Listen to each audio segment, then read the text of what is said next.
네, 여러분, 기술 발전의 단점은 무엇일까요? 일반적으로는 기술 발전의 단점으로는 환경 파괴, 생태계 훼손, 부의 격차 이런 것들이 거론됩니다.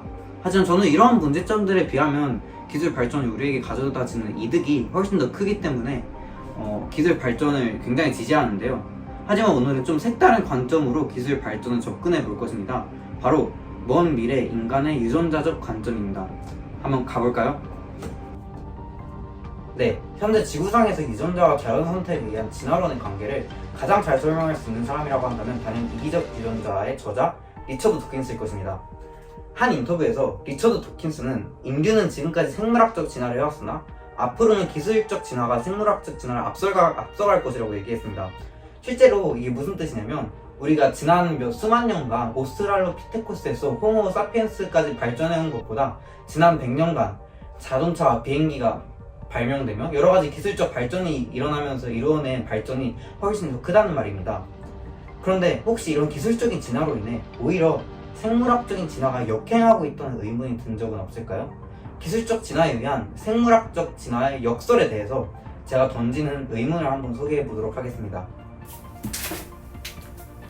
우리는 현재 의료 기술에 의해서 과거에 한 번도 누리지 못한 편의를 누리고 있습니다.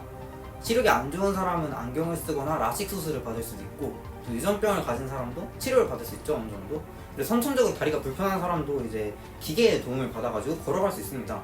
과거에는 이와 같은 유전자들은 생존에 불리하거나 또는 아예 생존이 불가능해서 자연선택에 의해 도태되었지만, 현재는 의료기술이 바로 이 자연선택의 도태 과정에서 맞서서 이들을 평범하게 살 수 있도록 도와줍니다.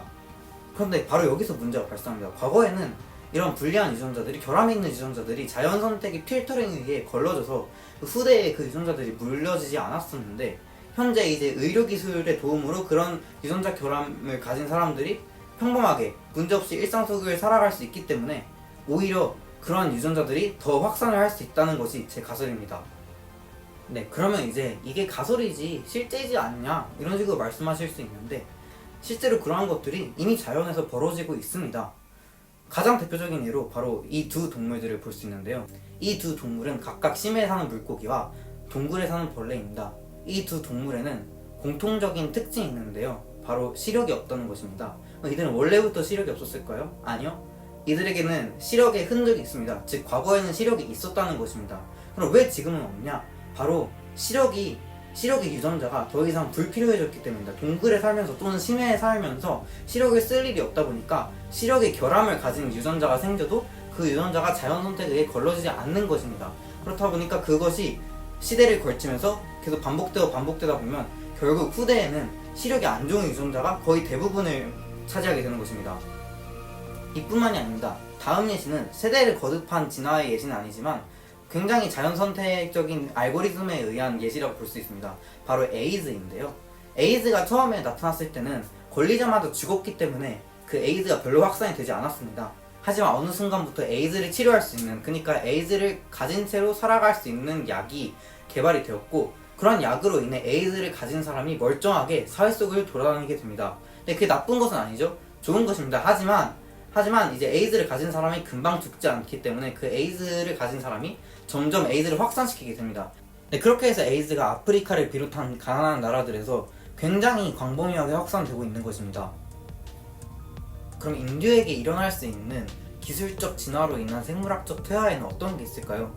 한번 가장 와닿는 예시를 설명해 보겠습니다. 여러분, 성형이 있죠?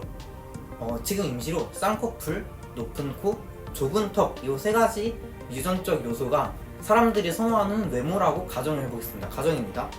그러면 과거에는 어땠을까요? 이 세 가지 외모적인 요소를 가지고 있는 사람들이 더 높은 확률로 결혼을 해서 자손을 낳았을 것입니다.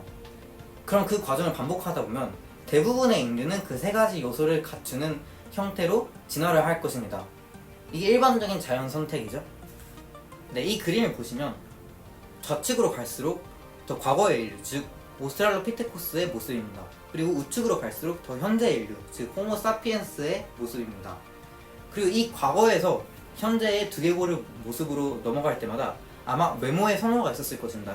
예를 들어서 과거의 인류는 광대뼈가 더 옆으로 삐져나와 있었던 모습을 볼 수 있습니다. 그러면 이 모습이 어떻게 현재로 변했을까요? 바로 외모에 대한 선호입니다. 사람들이 점점 광대와 옆으로 삐져나온 사람보다는 덜 삐져나온 사람들을 더 선호하면서 그 사람들이 더 자손을 낳게 되고 그 과정이 반복되다 보면 점점 후대에 갈수록 광대뼈가 더 뾰족하지 않는 현대의 인류의 모습이 되는 거죠. 그리고 그 과정이 계속해서 반복되고 있습니다.